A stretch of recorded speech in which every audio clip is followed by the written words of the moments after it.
Hi everybody, my name is Ginger of Tarot by Ginger, and I'm going to read the tarot reading for Aquarius for the month of January 2022. Thanks for coming to my channel and watching.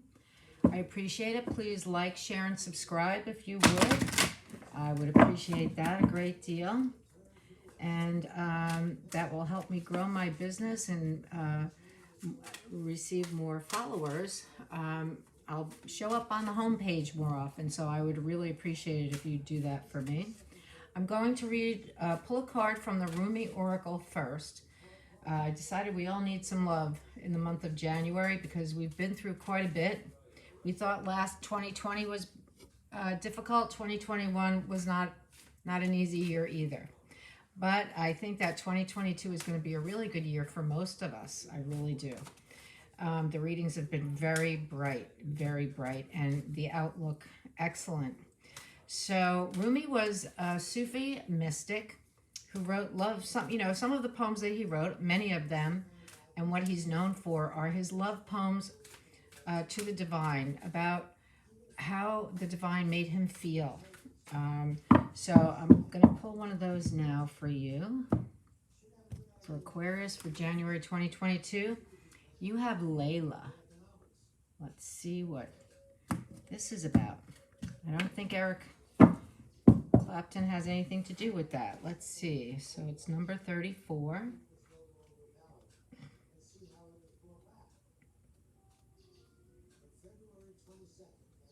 Here we go. So I'll read the poem. It says, so the poem is called Layla. Put aside your clever schemes, O lover. Be mindless, become mad, dive into the heart of the flame, become fearless, be like a moth. Turn away from the self and tear down the house. Then come and dwell in the house of love. Be a lover, live with lovers. Clean your chest from all hostility. Wash it 7 times. Then fill it with the wine of love. Be a chalice for love. Be a chalice. You must be all love to be worthy of the beloved. When going to the gathering of drunks, be a drunk, become a drunk. Your thought takes a course, dragging you in its wake. Move beyond thought. Let your heart lead. Be the leader. When the grace of love is revealed, be a mirror to reflect it. When the beloved's hair is loosened, brush it like a comb. Be a comb. Oh my gosh, this is, for Aquarius, this is pretty heavy duty because Aquarius is they kind of keep their feelings inside because their feelings are so deep that it's difficult for them to express their feelings. It's very difficult because Aquarius would prefer to stay in the logical mind and be intelligent and smart. It's a lot easier for them. So it doesn't mean that they're not loving. They're very loving people. They just have difficulty expressing it. So this is kind of interesting for Aquarius. So this is written by Alana Fairchild. The rest, the book information, that was the Rumi poem that I just read. So Alana says, how I long for my thoughts to no longer make any sense to me. Oh my gosh. Then I can be rid of them like noisy house guests who have overstayed their welcome. Oh, the peace when they finally go. Their incessant chatter brings me no comfort. I crave the silence of you. Will you let me hear it? Will you run through the noisy house of my mind with your great muddy feet so that I can focus on something other than my mind for a while? Maybe you can make such a mess that I shall give up my plans and attempts at order completely. Just give in for a change. It's time for that. To give up my ridiculous fantasies of perfection. Useless, noisy, irritating, demanding, and yet deadening perfection. I'd rather just be alive.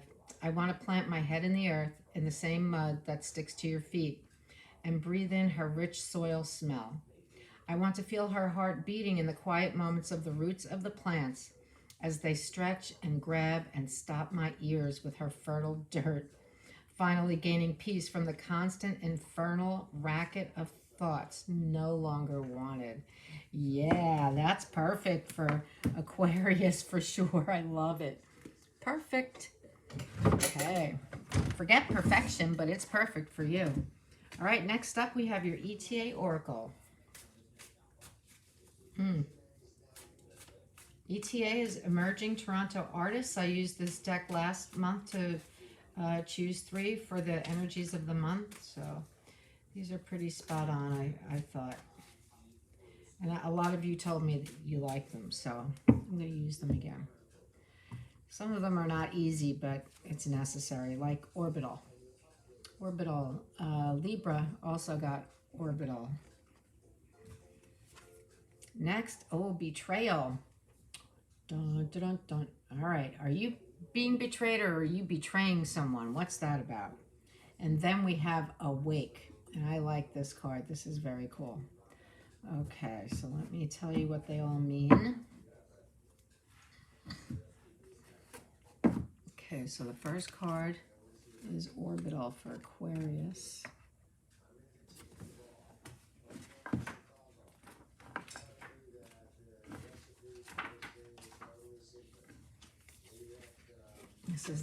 This explanation should be rewritten. Okay, Orbital. Let's see. Okay. This card was inspired by religious imagery and craft work of ceremonial artifacts present in Catholicism. A female figure calmly spins a galaxy between her hands, the act of creation at her fingers. This figure depicts creation and destruction as opposites in coordination and continuum. The spires that come from her hand, they are meant to remind us of the nails in Jesus's hands and signify as above, so below. Okay. The hat is a reference to the Nazarene hats used during the Holy Week celebration in Spain, which is the annual tribute of the Passion of Jesus Christ, including 3 spiked rings representing the crown of thorns and the triple-crowned papal hats. The hat on the face part is slit and reveals the face as it is no longer veiling the figure. The wheels on the back represent the turning of fortune. And the butterfly wings are a symbol of the chaos theory. Which is an interdisciplinary theory stating that within the apparent randomness of chaotic complex systems, there are underlying patterns, interconnectedness, constant feedback loops, repetition, self-similarity, fractals, and self-organization. All right, so that's one. That's your first card, Orbital. The second one is Betrayal. So let's see. All right. Betrayal depicts a king laid to waste on an old throne, sitting idle for centuries in his kingdom that has fallen to the ground. He was overwhelmed, betrayed, and assaulted by his very own trusted counsel. Elements of the artwork include 20 skulls embedded into the sides of the throne. These may symbolize the king's position, or his throne was acquired through the deaths of others. Ropes, such as those tied around him, are symbolic of betrayal, as in Christian literature, which references the betrayal of Jesus by Judas. They could also signify him being bound by his own sins. The councilmen are faceless, which may suggest they committed their actions cowardly, or maybe they're a ghost from his past and their actions were retribution. When this card appears in readings, it's best to strongly consider who around you may be conspiring behind your back. There may be someone conspiring to overthrow you or someone close to you, pretending to be a trusted advisor only to advance on your position. Or are you the one conspiring against another? Be sure to disconnect yourself from these low vibrational games and be honest about your intentions with those around you. Trust your gut if you're getting a peculiar vibe from someone around you. So, it's not, they're not saying, that if you are conspiring to bring it out into the open, she's saying, be honest with yourself. Don't be that person. Don't be the one who's betraying people. That's, how to make friends and influence people. Not like that. And I mean, what does that do to your soul? It's not really great for your soul. So be on the lookout. And the last card is Awake. Okay. The inspiration for this card was to create celestial beings from many religions and cultures and amalgamate them into one, specifically from Egyptian, Greek, and Roman mythology. Awake symbolizes awareness, new beginnings, and wisdom. The card was created with the intention of evoking strength, power, and sense of awe, inspired by gods and goddesses of the sun. Light, life, wisdom, and day. Each rune and tattoo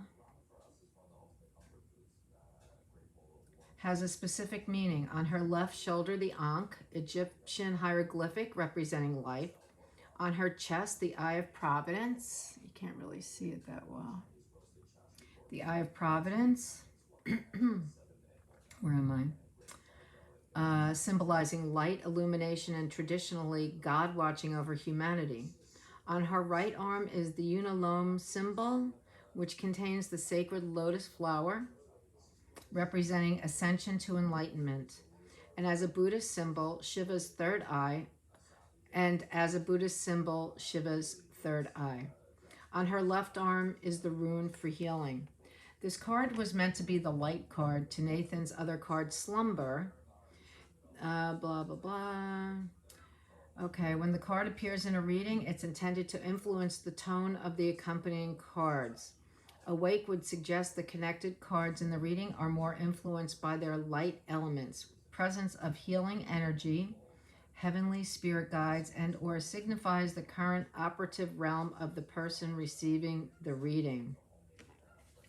All right, there you go. So it looks like, betrayal is,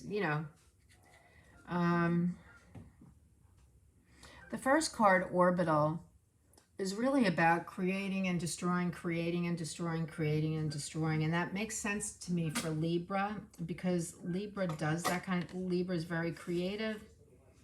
And they create, and they may not destroy, but they kind of don't pay any attention to what they've already created.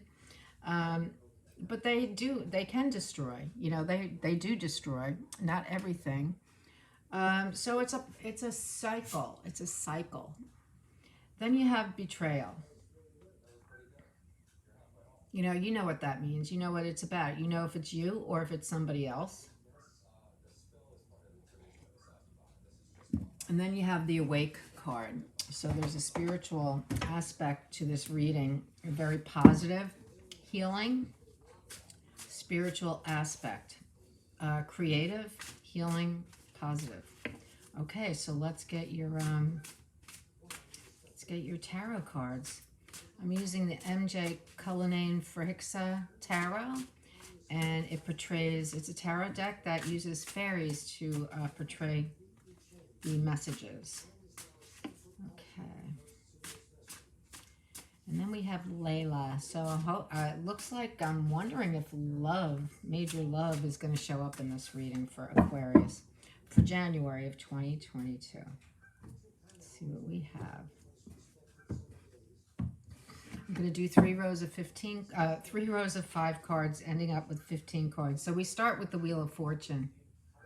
And the Wheel of Fortune is noted in this card because it's cyclical, right? The Wheel of Fortune turns constantly. Typically when we see it in a reading, it's saying you're going, on the upswing, you're coming to a positive cycle. 9 of Earth is the next card, and that means someone who has made their own money and is very abundant, has a lot of money. They worked hard and they made a lot of money. It's a female energy, a feminine energy, but it doesn't matter if you're male or female. Ace of Water, Ace of Cups, there's your love, there's the love. Here's your new love coming in. The next card, Council of Monarchs. So this is the Emperor card in the Rider-Waite deck. But for you, Aquarius, you have a whole council. And the Emperor is, he is a guide. He's a mentor, somebody who would mentor us.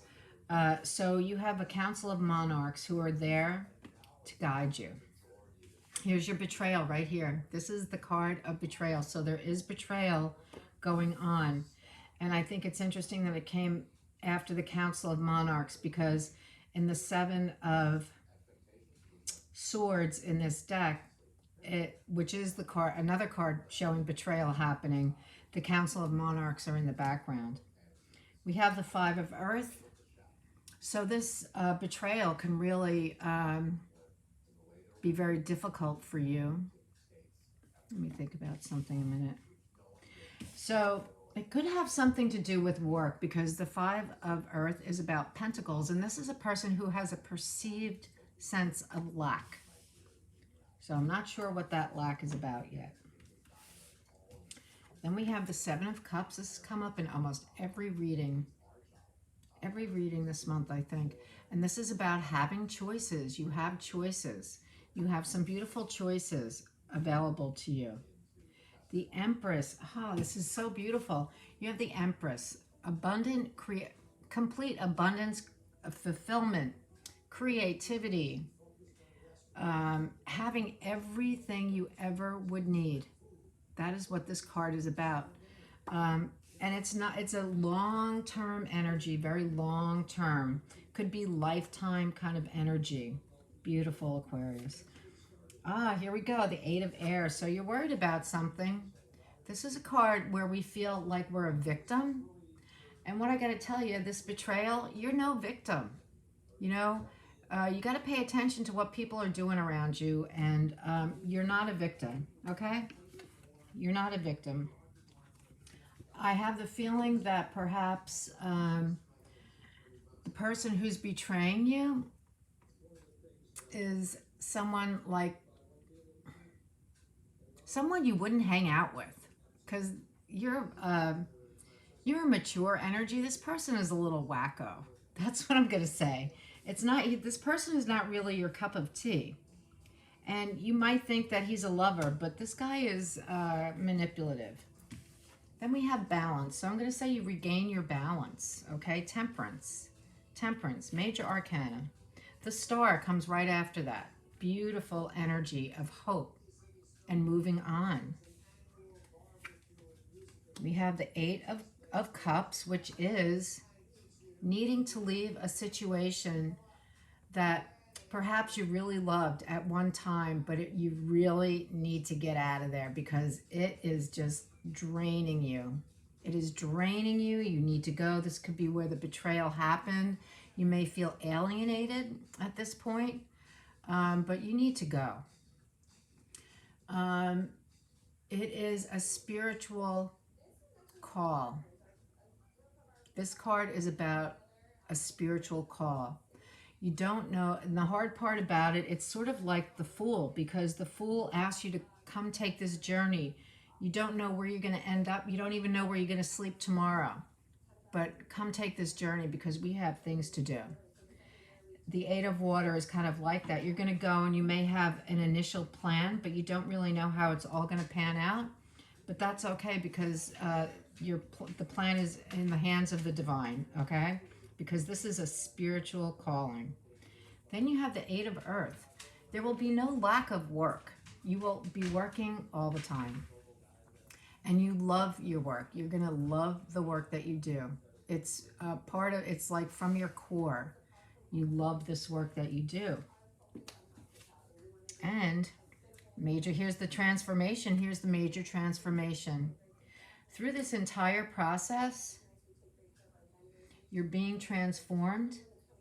And although I only have the Ace of Cups as the lovers, as a card of love, I'm going to say that Ace of Cups is a feeling that you're getting where you want to be in partnership with someone and you're just not ready yet. And that could also be what this Knight of Cups is about. I mean, it could be this person who betrayed you. I'm not sure. It could also be that you don't feel prepared yet, mature enough, ready yet for new love, but that's okay. The opportunity is building within you. And then this card, the Death card, it's all about transformation. It's all about change. And that's what, you're guided. You have everything that you need.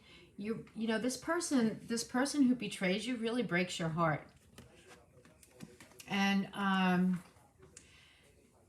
the Five of Earth is a lack in the material world, yet you have the Nine of Earth, you have the Empress, you have the Eight of Earth. You have no reason to feel as though you lack in the material world. So I'm not sure why you have that perception, but it could have something to do with maybe you're fearing that because of this person's betrayal, you're going to lose your job. It doesn't look like you're going to lose your job. It looks like you can stay there if you want. You may not want to, though, after this happens. You may feel alienated, and it really hurts. Whatever this person does really hurts because, yeah, you feel victimized, and, you know, you don't have to. You have a choice. You're not entrapped. There's nobody who's trapped. That's just a state of mind, right? Being trapped is a state of mind. Because you have all of this new energy here. The Temperance is balance, and it's the Archangel Michael is in the Major Arcana card, and it's about alchemy and beautiful alchemy, making something valuable out of two things that have no value at all, right? You have the Star after that, which is the card of hope. And then you have this higher calling, this major calling to go do something. And the butterflies in this card mean transformation. You know, this is the beginning of your transformation process. It's gonna show in January in a major way. You're gonna go through major transformation, and it's of a personal nature. It's of a very personal nature. I don't think it's about work. I think it's personal things you find that you need to change within yourself. And I'm meaning like the stuff you might need to go to therapy or something to talk about it, to like get to the bottom of it, because I can see that you don't want, I think you're just realizing it's kind of culminating in January, and that's okay, because you can get help. You can have someone guide you through the process of change. You're not alone. You have you have support. You are loved. There is love here. I mean, the Nine of Earth and the Empress, you know, when you get these cards, you're a loved person. People love you. You have support, and people surround you with love. So it's not like, you know, you're going through this alone. And you have the Wheel of Fortune. It's major change in your life.